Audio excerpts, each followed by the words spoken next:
Hello friends, आप सबका कक्षा 9 गणित विषय के प्रश्नवाली 1.2 में हार्दिक स्वागत है।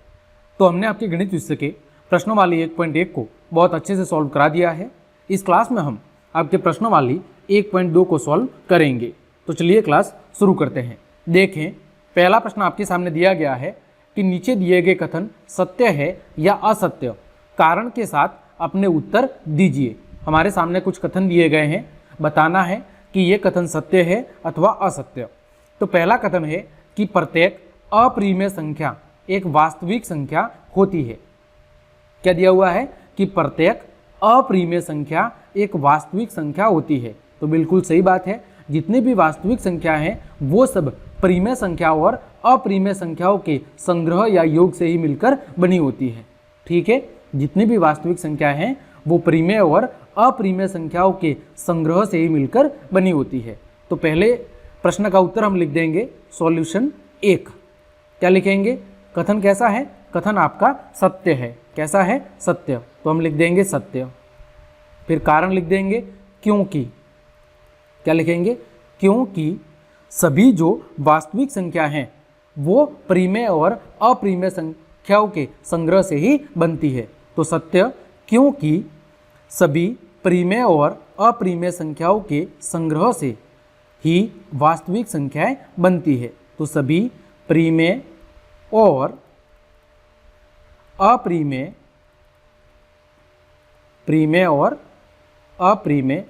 संख्याओं के संग्रह से ही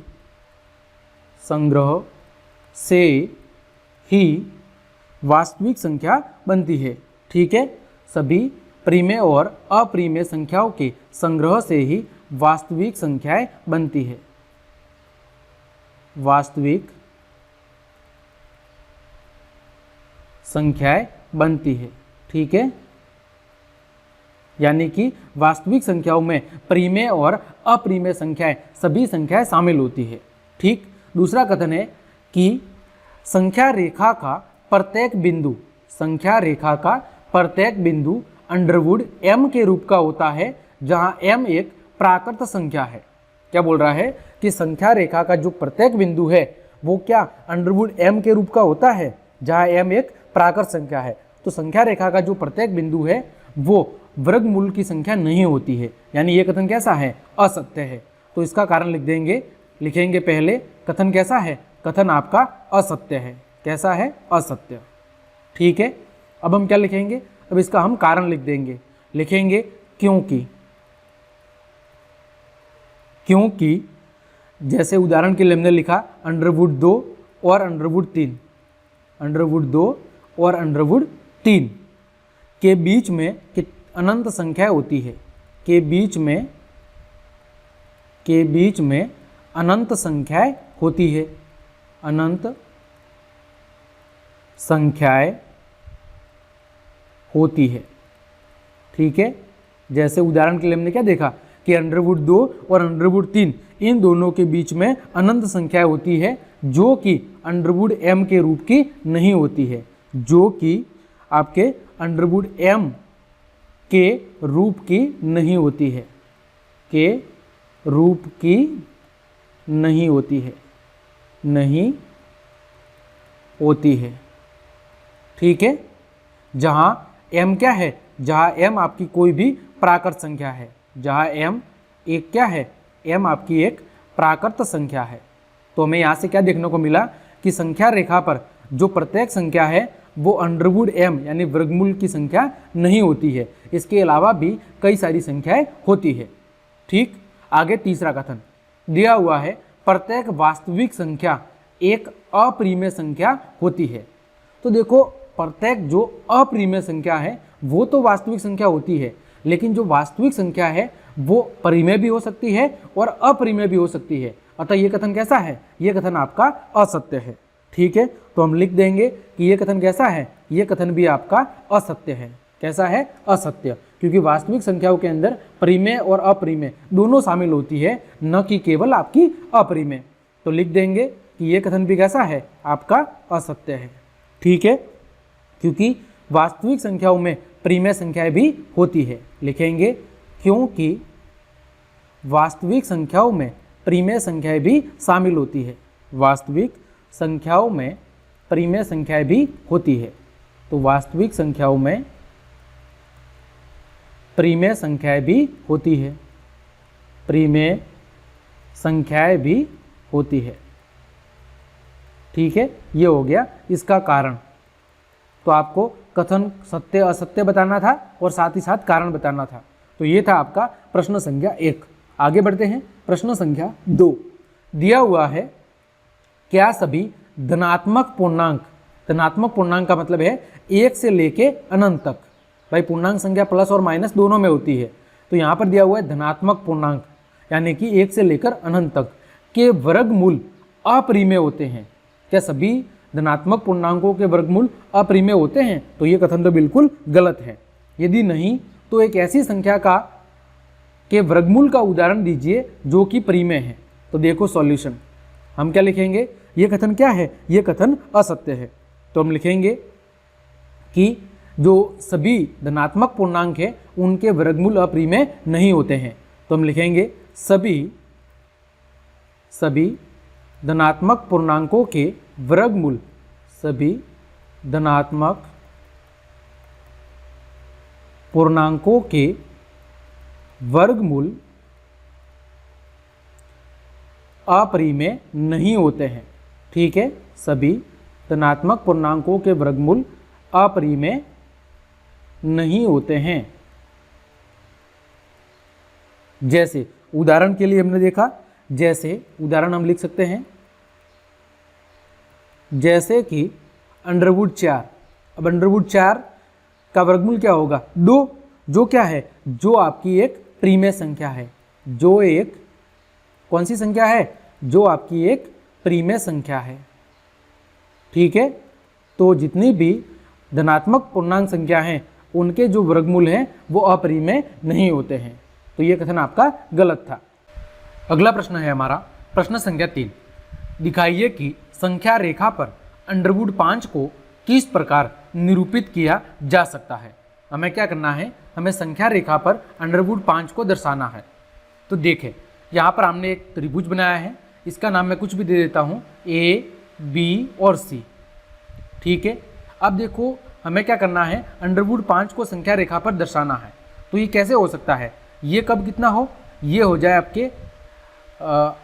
आपका ये हो जाए कितना हो जाए 2 और ये कितना हो जाए 1। तब ये 2 का स्क्वायर कितना होगा? 4 और 1 का स्क्वायर 1। तो 4 + 1 ये कितना हो जाएगा? अंडरवुड 5। आप सबने पढ़ा होगा कर्ण स्क्वायर बराबर आधार स्क्वायर प्लस लंब स्क्वायर। तो ये अगर अंडरवुड 5 है तो ये कितना होगा? ये हो जाएगा आपके 2 का स्क्वायर प्लस 1 का स्क्वायर, है ना। तब जाके आपका जो कर्ण है वो कितना होगा? वो आपका होगा अंडरवुड 5 का स्क्वायर। ठीक है, यानी आधार कितना होना चाहिए? 2 होना चाहिए और लंब कितना होना चाहिए? 1 होना चाहिए। तब जाके आपकी जो ये वाली दूरी है ये कितनी होगी? अंडरवुड 5। और फिर इस आधार पर हम क्या कर सकते हैं? संख्या रेखा पर अंडरवुड 5 को दर्शा सकते हैं। अब देखो सबसे पहले आपको क्या करना है? सबसे पहले आपको एक संख्या रेखा खींचनी है। क्या करना है? सबसे पहले हमने एक संख्या रेखा खींच दी है। इसकी कोई भी माप नहीं रखनी है, आपको अपनी मर्जी से एक संख्या रेखा खींच देनी है। यहाँ पर हमने एक बिंदु दे दिया, इसका नाम दे दिया हमने O। क्या दे दिया? O। ठीक है, फिर यहाँ पर हमने 1 इकाई का एक बिंदु लिया जिसका नाम 1 है, और फिर हमने 2 इकाई का बिंदु ले लिया जो, ठीक है, ये, और इसका नाम दे दिया हमने, इस बिंदु का नाम मैंने दे दिया B। क्या दे दिया? B। ठीक है, इसका नाम दे दिया B। ठीक, पहला काम क्या किया हमने? O से लेकर B तक 2 इकाई की दूरी ली है। ये कितनी है? 2 इकाई। पहला काम। फिर हमने क्या किया? फिर हमें करना है, देखो ये वाला काम हो गया, C से लेकर B तक ये 2 इकाई की दूरी हमने ले ली। फिर क्या करना है? B पर एक लंब बनाना है जिसकी लंबाई कितनी है? 1 इकाई की। तो हमने B पर एक लंब बना दिया, ये B पर एक लंब बना दिया। इसकी लंबाई कितनी रखनी है? 1 सेंटीमीटर या 1 इकाई जो भी आप मान रहे हो वो रख दी इसकी लंबाई। ठीक है, इसका नाम मैंने दे दिया आपका A।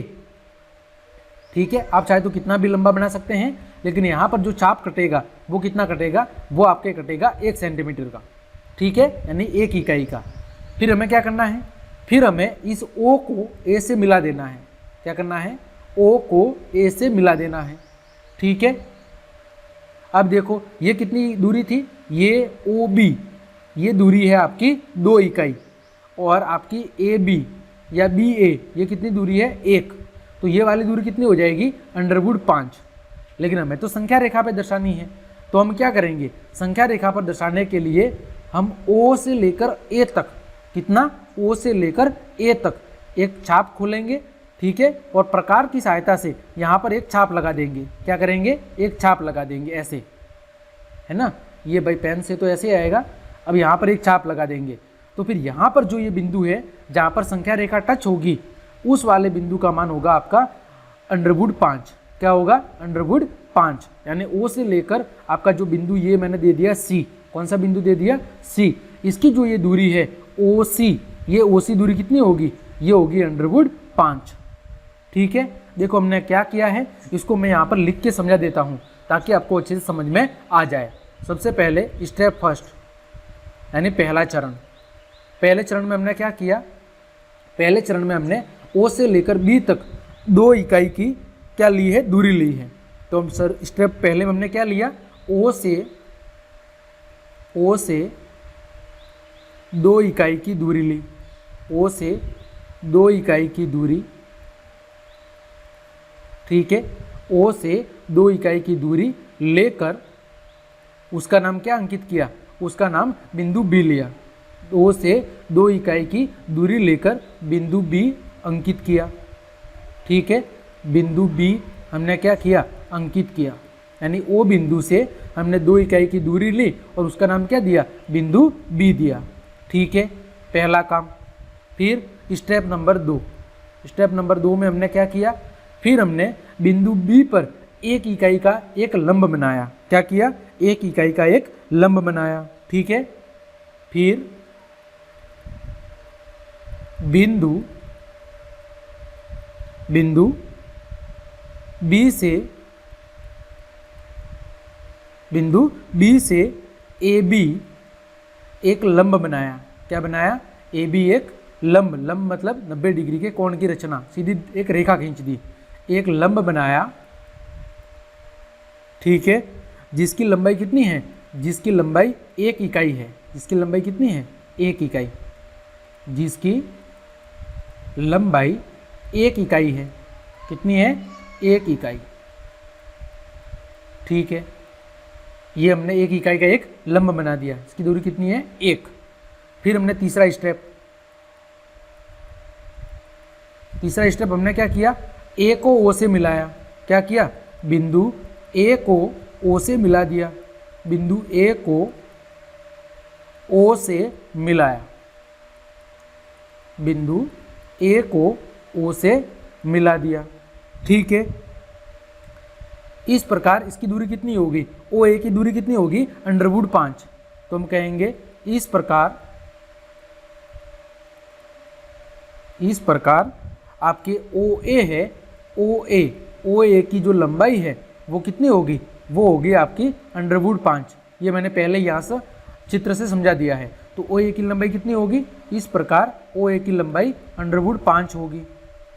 ठीक है, फिर स्टेप नंबर 4, स्टेप नंबर 4 में हमने क्या किया, स्टेप नंबर 4 में हमने ओ से लेकर ए दूरी। ठीक है, फिर हमने क्या किया, फिर ओ ए त्रिज्या लेकर संख्या रेखा पर क्या किया है, संख्या रेखा पर एक चाप लगाया। क्या लगाया, एक चाप लगाया। ठीक है, जो कहाँ पर कटता है, जो बिंदु सी पर कटता है। कहाँ पर, बिंदु सी, जो हमने नाम दिया है ये वाला बिंदु सी पर कटता है। ठीक है, बिंदु सी पर कटता है। इस प्रकार ओ सी की जो दूरी होगी, इस प्रकार ओ सी की जो दूरी होगी वो कितनी होगी, वो आपकी √5 होगी। इस प्रकार ओ सी बराबर क्या है, √5 है। ठीक है, तो ये था आपका प्रश्न संख्या 3। तो इस प्रकार हमने प्रश्नावली 1.2 को बहुत अच्छे से समझ लिया है। उम्मीद करता हूँ तीनों प्रश्न आपको अच्छे समझ में आए होंगे। तो क्लास देखने के लिए आप सभी को धन्यवाद। यदि आपको मेरी क्लास और मेहनत पसंद आई है तो फिर लाइक, कमेंट, शेयर और सब्सक्राइब जरूर करें। आज के लिए इतना ही। जय हिंद, जय भारत।